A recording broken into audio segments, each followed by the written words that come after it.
అందరికీ జైభీమండి. నా పేరు నెల్లి శ్రీనివాస్ అండి. అంబేద్కర్ జిల్లా పౌర సమితి వ్యవస్థ అధ్యక్షుడండి. ప్రస్తుతానికి గతంలో నేను 2793 కిలోమీటర్ తిరిగానండి జిల్లా కోసం.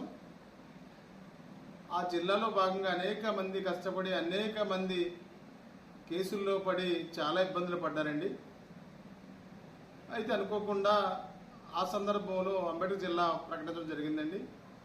కానీ ఈరోజు వరకు రేషన్ కార్డులో ఉన్న స్మార్ట్ కార్డులకి సంబంధించిన విషయాల్లో వచ్చేటప్పటికి ఆధార్ కార్డులు కూడా మార్చలేని స్థితి ఈ గవర్నమెంట్కి ఉందండి.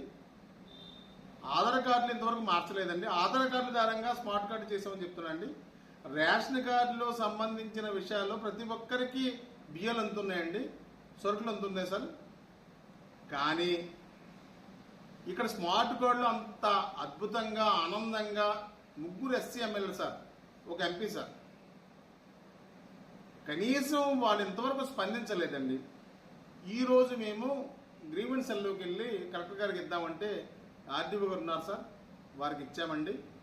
దయతో ఆర్డీఓ గారు మంగళవారం సాయంత్రం లోపు గనక ఈ విషయాన్ని స్పందించలేకపోతే ఆధార్ కార్డులు మార్చలేదండి.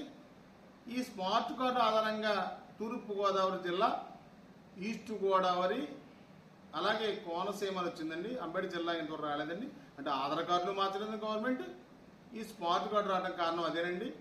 తక్షణమే మంగళవారం సాయంత్రం లోపు కనుక వెంటనే ప్రకటన చేయాలి. ఆర్డీఓలు కానీ, ఎమ్మెల్యేలు కానీ, ఎంపీలు కానీ కలెక్టర్ చేయాలండి. లేని పక్షంలో నేను అనే నల్ల శ్రీనివాస్ నేను బోసు గుర్తులో దీక్ష చేస్తాను సార్. దానికి కారణం, నా చావు కారణం కూడా ఈ ఎమ్మెల్యే, 3 ఎమ్మెల్యేలు, ఎంపీ, కలెక్టర్ గారు మాత్రమే. దయతో మీ అందరూ ఉద్యమాన్ని సిద్ధం కమ్మని కోరుతూ మంగళవారం సాయంత్రం లోపు కనుక కలెక్టర్ గారు ఆదేశాలు కనుక ఇవ్వకపోతే, ఎమ్మెల్యేలు ఇవ్వకపోతే కనుక ఆ దీక్ష నేను కూర్చుంటాను తెలియజేస్తూ జై భీమ్తో మీ నెల్లి శ్రీనివాస్.